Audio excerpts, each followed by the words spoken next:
You welcome to अपनी पाठशाला channel जो कि यूट्यूब की एक trusted and one of the most efficient channel है। तो जो आपको पता है क्योंकि जैसे कि डिमांड थी फॉर एग्जांपल आप पहले कंप्यूटर पे क्योंकि कोई एग्ज़ाम्स आने वाले हैं, काफ़ी सारे एग्ज़ाम्स गवर्नमेंट एग्ज़ाम्स या प्राइवेट एग्ज़ाम्स आने वाले हैं जो जिनमें कंप्यूटर की काफ़ी अच्छी वेटेज होती है। तो काफ़ी सारे स्टूडेंट्स ने हमें कमेंट सेक्शन में या मैसेज करके बोला था, हमें मेल करके कहा था कि आप प्लीज़ पहले एक कंप्यूटर पे एक आप सीरीज़ बनाएँ, एक मिनी सीरीज़ बनाएँ जिसमें आप वो पूरा क्रक्स बोल सकते हैं, जो कि हमें एग्ज़ाम पॉइंट ऑफ व्यू से काफ़ी ज़्यादा इम्पोर्टेंट होगा। ये जो आपकी कोई सीरीज़ है, जो हम अभी पढ़ा रहे हैं कंप्यूटर की सीरीज़, ये आपको बिल्कुल 8th क्लास से बिल्कुल टोटल चाहे जो भी एग्ज़ाम हो, कोई भी एग्ज़ाम हो तब तक ये एलिजिबल है। 8th क्लास से ऊपर ये एलिजिबल है। तो फॉर एग्ज़ाम्पल जो आज का हमारा टॉपिक है वो है क्लासिफिकेशन ऑफ कंप्यूटर। जो हमने इससे पहले पढ़ा था वो पढ़ा था हमने एवोल्यूशन ऑफ कंप्यूटर। और एवोल्यूशन ये यहाँ पे कन्फ्यूजन होती है बच्चों को। एवोल्यूशन में आती है जनरेशन। जो ही आपको फॉर एग्जांपल क्वेश्चन आएगा evolution means generation of computers. जो 5 जनरेशन है जिनके बारे में हमने पढ़ा है, जिनकी वीडियो आपको ऊपर मिलेगी। और जो क्लासिफिकेशन ऑफ कंप्यूटर है ये अलग है। ये है टाइप्स ऑफ कंप्यूटर की कितने टाइप्स है, वो है जनरेशन। ये है टाइप्स ऑफ कंप्यूटर्स, इनको हम कहते हैं टाइप्स ऑफ कंप्यूटर्स। तो अगर अब हम विदाउट वेस्टिंग अवर टाइम इस पे जाने की कोशिश करेंगे कि ये है क्या, क्लासिफिकेशन ऑफ कंप्यूटर्स है क्या। These days computers are available in many size and types based on the physical performance and application areas. Computers are divided into 4 major categories. तो अगर हम देखेंगे तो कंप्यूटर की जो कैटेगरीज है, कंप्यूटर को डिवाइड किया गया है कितने टाइप्स में, टोटल 4 मेजर टाइप्स है। तो जो पहला है वो है माइक्रो कंप्यूटर। तो जो माइक्रो कंप्यूटर ये आपको बिल्कुल याद रखना पड़ेगा क्योंकि ये काफ़ी ज़्यादा इंपॉर्टेंट है ये टॉपिक। तो आप प्लीज़ इसको नोट डाउन साथ साथ कीजिएगा। तो जो माइक्रो कंप्यूटर है ये इसका क्या मतलब है, इसको मैं पहले एक अंग्रेजी में पढ़ूंगा ताकि आपको दिक्कत ना हो फिर देखने वेखने में और आप अच्छे से इसको अंडरस्टैंड कर पाएँ। तो जो माइक्रो कंप्यूटर्स है, this is the small low cost digital computer which usually consist of A micro processor, a storage unit, an output channel and an input channel, all of which may be one chip inserted into one or several PC boards. The microcomputer is generally the smallest of the computers family. Originally these were designed for individual users only. Example desktop, laptop and palm top. देखिए ये आपको मतलब काफ़ी tough लगा होगा, लेकिन आपको उसमें खाली कैची पॉइंट्स याद रखना है, बाकी आप खुद ही लिख सकते हो उस पर डेफिनेशन। जैसे कि फॉर एग्जांपल ये सबसे एक छोटा कंप्यूटर है, जो ये 4 टाइप्स है उनमें ये सबसे छोटा कंप्यूटर है। इसके एग्जांपल हम देखेंगे तो डेस्कटॉप, लैपटॉप है, या जो हम कहेंगे पाम टॉप्स है। ठीक है, तो ये 2-3 हाँ इसमें माइक्रो प्रोसेसर्स है यूज़ होते हैं। बस ये 2-4 कैची पॉइंट्स आपको याद रखने हैं, बाकी फिर आप उस पर एक ऐसे लिख सकते हो, मगर ये 2-4 कैची पॉइंट्स आपको याद रखने हैं। जैसे कि फॉर एग्जांपल इसके बाद हम अगर उठाएंगे, जैसे कि हमने अभी यहाँ पे एग्जांपल में कहा डेस्कटॉप, तो एक क्योंकि डेस्कटॉप काफ़ी इंपॉर्टेंट होता है एग्जाम पॉइंट ऑफ व्यू से, हम इसको थोड़ा सा एक्सप्लेन करने की कोशिश करेंगे। जो डेस्कटॉप है, this is the most commonly used personal computer. It can entertain a single person at a time. These are not very expensive for the individuals. तो डेस्कटॉप जो है ये जैसे कि हम सबको पता होगा ऑफिस है, बेशक लैपटॉप्स भी अभी काफ़ी ज़्यादा यूज़ में है, लेकिन अगर हम अभी भी देखें तो ऑफिस में अभी भी पीसीज ही यूज़ होता है, जिसको हम कहते हैं डेस्कटॉप या पर्सनल कंप्यूटर्स। ठीक है, तो जो डेस्कटॉप्स है ये अभी भी ऑफिस में यूज़ होता है, चाहे गवर्नमेंट हो प्राइवेट हो, अभी भी काफ़ी हद तक बहुत ज़्यादा यूसेज होती है। लैपटॉप से भी काफ़ी ज़्यादा यूज़ होता है desktop.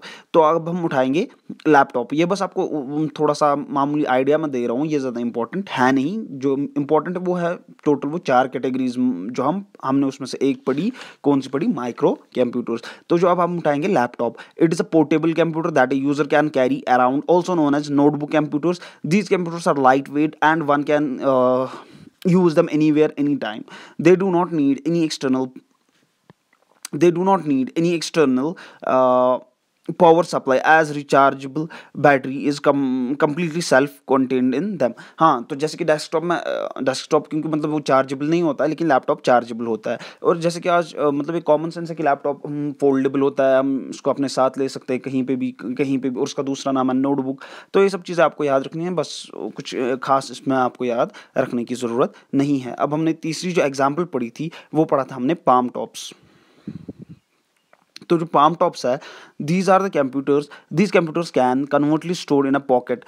These have limited memory and are less powerful as compared to desktop computers. These computers have less configuration performance. Example PDA. तो आप मुझे PDA की फुल फॉर्म बताएंगे कमेंट सेक्शन में कि PDA की फुल फॉर्म क्या है। तो पाम टॉप्स क्या है, ये बिल्कुल एक, अब हम उसको पॉकेट में भी हम उसको फोल्ड कर सकते हैं और उसको पॉकेट में हम रख सकते हैं, ये इतना छोटा बन सकता है। अगर आपको कोई कंफ्यूजन है रिगार्डिंग पाम टॉप्स कैसे दिखते हैं तो आप गूगल में ये देख सकते हो। तो हमने अभी पढ़ा, टोटल हमने देखा जो ये है टाइप्स ऑफ कंप्यूटर्स या जिसको हम कहते हैं क्लासिफिकेशन ऑफ कंप्यूटर्स, ये 4 मेजर है। उसमें हमने पहले ही पढ़ा माइक्रो कंप्यूटर्स, ठीक है, माइक्रो कंप्यूटर्स हमने पढ़ा। अब हम उठाते हैं मिनी कंप्यूटर्स। मिनी कंप्यूटर क्या है? मिनी कंप्यूटर है, it is the small digital computer which normally is able to process and store less data than a mainframe but more than a microcomputer. It serves several people up to 200 users simultaneously in a small to medium sized business environment. These are the multi-user systems. Example PDP, IBM 8000 series. देखिए, जो micro computer है वो खाली एक बंदा use कर सकता है एट ए टाइम। जो मिनी कंप्यूटर्स है ये 200, ये अप टू 200 यूजर्स यूज कर सकते हैं साइमल्टेनियसली एट ए टाइम। तो इसकी जो एग्जांपल हम देखेंगे, इसकी एग्जांपल है PDP-11, इसकी आप मुझे फुल फॉर्म बोलेंगे कमेंट सेक्शन में। और IBM की हमने शायद फुल फॉर्म पढ़ी थी, फिर भी आप मुझे कमेंट सेक्शन में ज़रूर बोलोगे कि IBM की क्या फुल फॉर्म है। तो इसके बाद हम चलते हैं तीसरे टाइप पे, वो है main frame computer. It is an ultra high performance computer. It is capable of supporting large volume of data processing. It has high storage devices. It can store more data than a micro and mini computers. These perform faster than micro and mini computers. These computers can execute many programs simultaneously at a high speed. Example IBM's E500.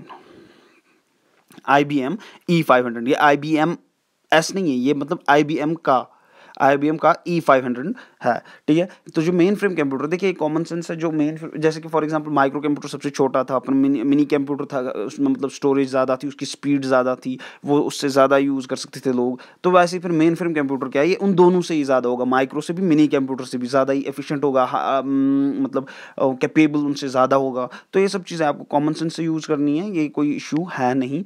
जैसे कि ये ज़्यादा store कर सकता है उन दोनों से डेटा, ठीक है। और इसकी एक एग्जांपल है IBM E500। तो इसके बाद जो फोर्थ एंड लास्ट है वो है सुपर कंप्यूटर्स। सुपर कंप्यूटर्स क्या है? These are the special purpose machines which are specially design to maximise the number of floating point operations per second. देखिए यहाँ पे एक और हमें एब्रीवेशन आई है फ्लॉप्स, ये आपको याद रखना पड़ेगा क्योंकि ये काफ़ी ज़्यादा इंपॉर्टेंट है। फ्लॉप्स FLOPS, फ्लोटिंग पॉइंट पर second, floating point operations per second. These computers have the highest processing speed. These are the fastest, costliest and most powerful computer till now. These computers operate within seconds. These are used in marketing, finance. It processes millions instructions per second. तो जो super computer है ये बहुत ही special purpose के लिए बनाई जाती है, जैसे कि वेदर है या फाइनेंस पर्पज़ में या मार्केटिंग, मतलब जो काफ़ी बड़ी ह्यूज फर्म्स होती है जिनका डेटा काफ़ी ज़्यादा होता है, तो उनके लिए ये मतलब ये कोई आम सी कंपनी नहीं रख सकती है, ठीक है। ये जैसे कि फॉर एग्जांपल हमारा वेदर होता है, ये उन्हीं के लिए लगता है जो सुपर कंप्यूटर्स होते हैं, ठीक है। और मैंने आपको कहा था फ्लॉप्स की फुल फॉर्म, इसकी FLOPS की फुल फॉर्म क्या, ये काफ़ी इंपॉर्टेंट। आप प्लीज़ जो भी मैं यहाँ पे आपको ये फुल शॉर्ट फॉर्म्स बोलता हूँ ये काफ़ी ज़्यादा इंपॉर्टेंट होती है, आप इसके लिए इसके नोट्स बनाया करें, अलग से एक डायरी या कॉपी पे लिखा करें आप। तो flops floating point operations per second. और जो ये कंप्यूटर ये हाईएस्ट प्रोसेसिंग स्पीड है इनकी, they are the fastest computers till now, और ये सबसे ज़्यादा महंगे भी होते हैं, और मोस्ट पावरफुल कंप्यूटर भी सुपर कंप्यूटर ही है अभी तक। ये सेकंड्स में काम करता है, जो ये सुपर कंप्यूटर होते हैं सेकंड्स, मिनी सेकंड्स में काम करता है, ठीक है। तो अब हम जो ये है इंडिया का फर्स्ट सुपर कंप्यूटर, ये काफ़ी ज़्यादा इंपॉर्टेंट है, परम, ठीक है। परम was the first super computer used by India. India ने जो पहला सुपर कंप्यूटर यूज़ किया है उसका नाम क्या है, परम। और जो first computer in the world, जो पहला सुपर कंप्यूटर दुनिया का था, उसका नाम था CDC 6600। CDC की आप मुझे फुल फॉर्म कमेंट सेक्शन में ज़रूर बोलिएगा। और थैंक यू सो मच ये वीडियो देखने के लिए। मैं कोशिश करूँगा कल एक और वीडियो लाने की जो बिल्कुल होगी इनपुट डिवाइसेस पे। तो thank you so much. Channel को सब्सक्राइब, लाइक और शेयर ज़रूर कीजिएगा और कमेंट सेक्शन में ज़रूर बोलेगा अगर कोई भी कन्फ्यूजन हो, उसको कुछ भी हो तो कमेंट सेक्शन में ज़रूर बोलेगा। और मैंने आपको परसों होमवर्क दिया था कि कंप्यूटर की मुझे फुल फॉर्म बोलिए, COMPUTER की मुझे आप फुल फॉर्म बोलिए।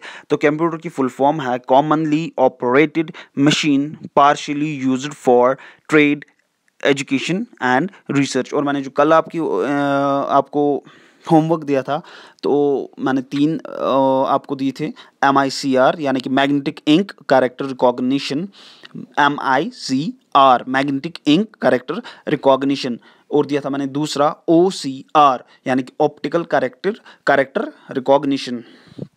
OCR मतलब ऑप्टिकल कैरेक्टर रिकॉग्निशन, और था OMR ऑप्टिकल मार्क रिकॉग्निशन।